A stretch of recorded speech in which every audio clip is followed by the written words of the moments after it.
7 லட்சம் என்ன மாஸ்டர், 70 லட்சம் கூட வாங்கி தரேன் அப்படின்னு சொல்லி சிந்தாமணி விஜயாவை ஏமாத்தி அந்த வீட்டை எழுதி வாங்கின கதையை தான் இந்த வீடியோல பார்க்க போறோம். வீடியோவை கடைசி வரைக்கும் பாருங்க. நம்ம முத்து பண்ண பயங்கரமான சம்பவம் கடைசியில இருக்கு. நம்ம மனோஜ் வாங்கின கடனுக்காக என்ன பண்றது அப்படின்னு எல்லாருமே யோசிச்சிருக்காங்க இல்லையா. நம்ம விஜயா சிந்தாமணி கிட்ட இருந்து 7 லட்சம் வாங்கி தரேன், நீ கவலைப்படாத அப்படின்னு சொல்லி நம்ம மனோஜ கொஞ்ச நாளைக்கு அமைதியாக்கிடுறாங்க. நம்ம மனோஜும் உன்னை நம்பி அந்த ரோகிணிய கடைக்குள்ள எல்லாம் வராத அப்படின்னு சொல்லிட்டேன். அவ வேற நானும் பாக்குறேன் மனோஜ், நீ எப்படி அந்த 7 லட்சத்தையும் கடன் அடைச்சு இந்த விஷயத்துல இருந்து எப்படி வெளியே வர போற அப்படின்னு பாப்போம் அப்படின்னு ரொம்பவே கோபமா சொல்லிட்டு போயிருக்கா. அதுவும் இல்லாம அந்த ஆர்டர் எல்லாத்தையும் திரும்ப வாங்கிட்டு போயிட்டா.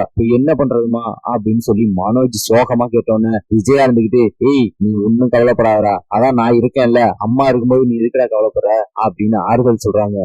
இப்படியே பேசி இருக்காதம்மா, ஏதாச்சும் பண்ணுமா அப்படின்னு மனோஜ் சொன்னோன்னு சரிவா அப்படின்னு சொல்லி நம்ம சிந்தாமணி கிட்ட கூட்டிட்டு போறாங்க விஜயா. சிந்தாமணி பார்த்தோன்னு, மாஸ்டர் என்ன நீங்களே வீட்டுக்கு வந்திருக்கீங்க அப்படின்னு. அதான் சொன்னேனே சிந்தாமணி, ஏற்கனவே என் பையன் ரொம்ப கஷ்டத்துல இருக்கான், அதுவும் இல்லாம இப்ப 7 லட்சம் வேற கடன் வாங்கி வச்சிருக்கான் அப்படின்னு. இது மறுபடியும் 7 லட்சமா என்ன மாஸ்டர் சொல்றீங்க அப்படின்னு கேட்டோன்னு, எல்லாம் அந்த எங்க வீட்டுக்கு ஒண்ணு வந்திருந்தது, அந்த பிசாசாலதான் இதெல்லாம் நடந்துச்சு அப்படின்னு. யார மாஸ்டர் சொல்றீங்க, ரோகிணியவா?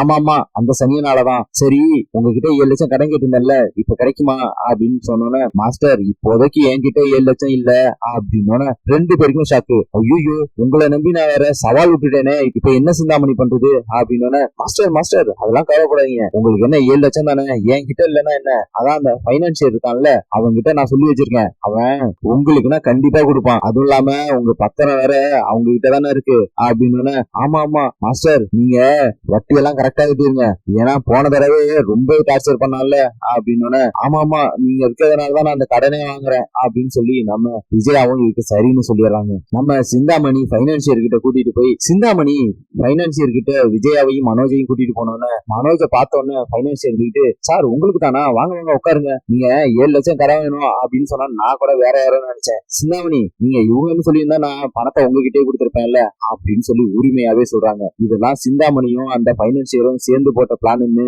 யாருக்குமே தெரிய மாட்டேங்குது. இதெல்லாம் புரிஞ்சுக்காம நம்ம விஜயா பைனான்சியரை பார்த்துட்டு 7 லட்சம் கடனை வாங்கிட்டு திரும்பி போகும்போது நம்ம பைனான்சியர் இருந்துகிட்டு, மேடம் நீங்க பாட்டுக்கு போறீங்க, இந்த டாக்குமெண்ட்ல ஒரு சைன் பண்ணிட்டு போங்க, ஏன்னா நான் பணம் கொடுத்தேன் நீங்க வாங்கினீங்க அப்படின்னு ஏதாச்சும் ஒரு டாக்குமெண்ட் இருக்கணும்ல அப்படின்னு. ஆமாமா இப்ப யாரையும் வார்த்தையால நம்புறது வேஸ்ட் இல்ல அப்படின்னு சொல்லி விஜயா கையெழுத்த போட்டுட்டு, சரிங்க சிந்தாமணி நான் வரேன் அப்படின்னு சொல்லிட்டு கிளம்புறாங்க. நம்ம சிந்தாமணி விஜயாவும் மனோஜும் கிளம்புனதுக்கு அப்புறம் பைனான்சியர் கிட்ட, என்ன சார் நீங்க கேட்ட மாதிரியே ஆளை கொண்டுட்டு வந்துட்டேனா, இன்னும் கொஞ்ச நாள்ல அந்த வீட்டை எழுதி வாங்கலாம்ல அப்படின்னு.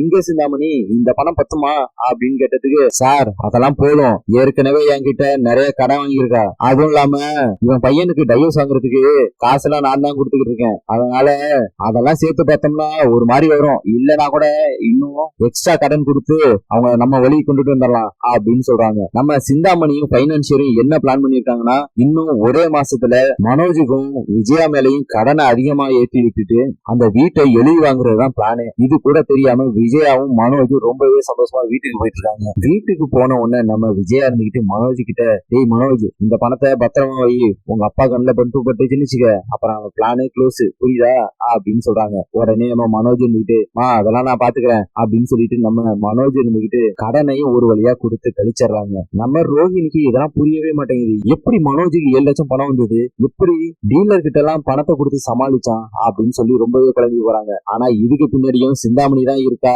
அப்படின்னு நம்ம ரோஹிணிக்கு சுத்தமா தெரியல. நம்ம சிந்தாமணி ரோஹிணி கேட்டாலும் பணம் கொடுக்கறது, விஜயா கேட்டாலும் பணம் கொடுக்கறது, இப்படி 2 பேருக்கும் கடனை ஏத்தி விட்டுட்டு 2 பேரையும் கவுக்கதான் போறாங்க. கடன்லாம் நம்ம மனோஜுக்கு ஒரு பக்கம் அலைஞ்சாலும் நம்ம பைனான்சியல் சைடு கடன் ஏறிக்கிட்டே போகுது. சிந்தாமணியும் என்ன ஏதுன்னா கடன், நம்ம சிந்தாமணியும் என்ன ஏதுன்னா கேக்குறது இல்ல, விஜயா பணம் கேட்டா உடனே காசு எடுத்து அள்ளி நீட்டிடுறாங்க. அதனால நம்ம விஜயாவுக்கும் ரொம்பவே சந்தோஷம். ஆனா பாத்தீங்கன்னா இப்ப விஜயா மேலையும் மனோஜ் மேலையும் பயங்கரமா கடன் ஏறி இருக்கு, இதுதான் சாக்கு அப்படின்னு நம்ம சிந்தாமணி அடுத்த ஒரு மாசத்திலேயே நம்ம பைனான்சியர் இருக்காருல்ல அவரு விஜயா வீட்டுக்கு ஒரு நோட்டீஸ் பத்திரத்தை விடுறாரு. என்னன்னு பார்த்தோம்னா அதுல இன்னும் ஒரே மாசத்துல இருக்கிற கடன் எல்லாத்தையும் அடைக்கணும், இல்லன்னா அந்த வீட்டை காலி பண்ணிட்டு போகணும் அப்படின்னு சொல்லி நோட்டீஸ விட்ட உடனே எல்லாருக்குமே ஷாக்கு. நம்ம அண்ணாமலை அதை பார்த்துட்டு உண்மையா புரியாம, எதுக்கு இந்த ஆளு நம்ம வீட்டுக்கு நோட்டீஸ் பத்திரத்தை விட்டுருக்கான், நம்ம வீட்டு பத்திரம் தான் பேங்க்ல எல்லாம் இருக்கு அப்படின்னு சொல்லி ரொம்பவே குழம்பி போயிருக்காரு. ஆனா நம்ம விஜயாவுக்கும் மனோஜுக்கு மட்டும்தான் தெரியும் அந்த நோட்டீஸ் பத்திரம் அந்த பைனான்சியர் கையில இருக்குன்னு.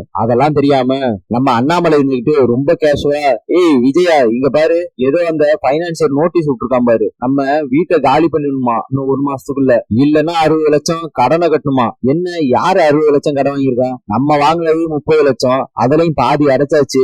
என்ன மனோஜ் அப்படித்தானே அப்படின்னு கேட்டோன்னா மனோஜ் இருந்துட்டு திரு திரு முடிச்சுக்கிட்டு ஆமாப்பா அடைச்சாச்சு அப்படின்னு சொல்றான். உடனே நம்ம விஜயா இருந்துகிட்டு ஒண்ணுமே புரியாம ஐயோ மாட்டிக்கிட்டோமா அப்படின்னு யோசிச்சுக்கிட்டு உடனே ஏங்க இருங்க ஒரு நிமிஷம் அப்படின்னு சொல்லிட்டு நம்ம சிந்தாமணிக்கு போன் பண்ணி, சிந்தாமணி என்னங்க வீட்டுக்கு நோட்டீஸ் பத்திரம் வந்திருக்கு, அதுல இன்னும் 1 மாசத்துல வீட்டை காலி பண்ணணுமா, இல்லன்னா 60 லட்சம் கடன் கட்டணுமா, என்னங்க இப்படி அனுப்பியிருக்காரு இந்த பைனான்சியர் அப்படின்னு. மாஸ்டர் என்ன எனக்கு ஒண்ணுமே புரியல, இருங்க நான் போன் பண்ணி பாக்குறேன் அப்படின்னு சொல்லிட்டு நம்ம சிந்தாமணி அந்த பைனான்சியருக்கு போன் பண்ற மாதிரி நடிக்கிறாங்க. கொஞ்ச நேரத்திலேயே நம்ம சிந்தாமணி விஜய்க்கு போன் பண்ணி, மாஸ்டர் இப்பதான் மாஸ்டர் பேசுனேன், அவன் என்னை நம்ப வச்சு ஏமாத்திட்டான், அநேகமா நான் கூட அவனை ரொம்ப நல்லவன் நினைச்சேன் அப்படின்னு சொல்ல சொல்ல நம்ம விஜயாவுக்கு பயங்கரமா பயமாகுது. ஏன்னா நம்ம விஜயா நம்பினது எல்லாமே சிந்தாமணிய, ஆனா இப்படி போய் ஏமாந்து போவாங்க அப்படின்னு யாருமே எதிர்பார்த்திருக்க மாட்டோம் இல்லையா. கடைசியில நம்ம சிந்தாமணியோட பிளான் கரெக்டா ஒர்க் அவுட் ஆக ஆரம்பிச்சிருக்கு. கொஞ்ச நாள்லயே நம்ம பைனான்சியர் வீடு தேடி வந்துடுறாரு. வீட தேடி வந்துட்டு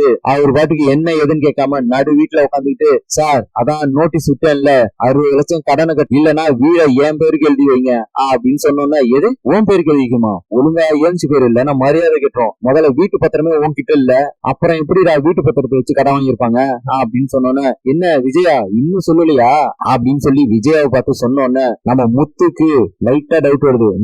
என்னம்மா இதெல்லாம் உங்க பிளான் தானா, உங்களோட வேலை தானா அப்படின்னு நம்ம விஜயா அழுதுகிட்டு, மனோஜ் ஏன்டா பேசாம இருக்க, ஏதாச்சும் சொல்றா அப்படின்னு விஜயா மனோஜ் கிட்ட சொல்றாங்க. நம்ம மனோஜ் அமைதியாவே நின்றுகிட்டு இருக்காரு. நம்ம அண்ணாமலை இருந்துகிட்டு, ஏய் என்னன்னு சொல்லி புரிய வைங்க, இல்லன்னா எனக்கு தலையே வெடிச்சிரும் போல அப்படின்னு நம்ம விஜயா இருந்துகிட்டு அழுதுகிட்டு எல்லா விஷயத்தையும் சொல்றாங்க. நம்ம அண்ணாமலை இருந்துகிட்டு விஜயாவை அரைஞ்சி, ஏய் நான் தான் உன்கிட்ட படிச்சு படிச்சு சொன்னேன்ல, கொஞ்சமாச்சும் அறிவு இருக்குதா, இந்த வீட்டு பத்திரத்தை பேங்க்ல தான் இவ்வளவு நாளா இருக்கு அப்படின்னு நானும் நினைச்சுக்கிறேன், கடைசியில இத வாங்கிட்டு போய் இவன் கிட்ட அடகு வச்சிருக்கல அப்படின்னு சொல்லி ரொம்பவே கோவப்படுறாங்க. நம்ம முத்துவும் இருந்துகிட்டு அவர் பங்குக்கு, மனோஜ் டேய் நீனா படிச்சிருக்கியா இல்ல நீ படிச்சு முட்டாள் தான்டா அப்படின்னு சொல்லி இப்ப சொல்றா, இப்ப இந்த 60 லட்சத்துக்கு என்ன பதில் சொல்ல போற, ஏற்கனவே உன்னை நம்பி நிறைய பணத்தை இழந்தாச்சு, இப்ப இந்த பணத்துக்கு என்ன பண்றது அப்படின்னு சொன்னோன்னா மனோஜ் ஒண்ணுமே சொல்லாம அமைதியாவே நிக்கிறாரு. ஏதாச்சும் பேசுறானா பாருங்க, மத்த நேரத்துல மட்டும் வாய்க்கிலேயே பேசுவான் அப்படின்னு சொல்லிட்டு நம்ம மனோஜ அடிக்க கை வாங்குறாரு நம்ம முத்து. சார் உங்களோட சண்டையெல்லாம் அப்புறம் வச்சுக்கோங்க, முதல்ல இந்த பத்திரத்துல ஒரு சைன் பண்ணுங்க, அதுக்கப்புறம் இந்த வீடு உங்களுக்கு இல்ல அப்படின்னு. எது இந்த வீடு எங்களுக்கு இல்லையா, ஒழுங்கா ஏஞ்சி போயிரு இல்லன்னா மரியாதை கட்டுறோம் அப்படின்னு சொன்னோன்னே, எது மரியாதை கட்டுருமா, ஏய் நானும் பாத்துக்கிட்டே இருக்கேன், நீங்களாம் ரொம்ப ஓவராதான் பண்ணிருக்கீங்க, அது முத்து நீ தாண்டா ஓவரா பண்ணிருக்க, இந்த வீடு இப்ப என் பேர்ல இருக்குது, ஒழுங்கா இந்த வீட்டை என் பேருக்கு எழுதி வைங்க, இல்லன்னா 60 லட்சம் பணத்தை கட்டிட்டு போங்க அப்படின்னு சொன்னோன்னே நம்ம விஜயாவுக்கு அண்ணாமலைக்கு எல்லாருக்குமே என்ன பண்றதுன்னு தெரியல. நம்ம முத்து இருந்துகிட்டு, பாத்தியா மீனா நீ அப்பவே சொன்ன சிந்தாமணி கிட்டே இருந்து இவங்க காசு வாங்க போறத சொல்லும் போதே நான் தடுத்து வந்திருக்கணும், அப்ப சரி பாத்துக்கலாம் விடு அப்படின்னு சொன்னேன், இப்ப பாரு எவ்வளவு தூரம் வந்துருச்சு அப்படின்னு சொல்லி சோகமாவே சொல்றாரு. நம்ம சிந்தாமணி நினைச்ச மாதிரியே விஜயா கிட்ட இருந்து வீட்டையும் எழுதி வாங்கியாச்சு. இப்ப எல்லாருமே நடுத்தெருவுல தான் நிக்கிறாங்க. உங்களுக்கு இந்த வீடியோ பிடிச்சிருந்ததுன்னா லைக் பண்ணுங்க, மறக்காம நம்ம ஸ்டார் சீரியலுக்கு சப்ஸ்கிரைப் பண்ணுங்க.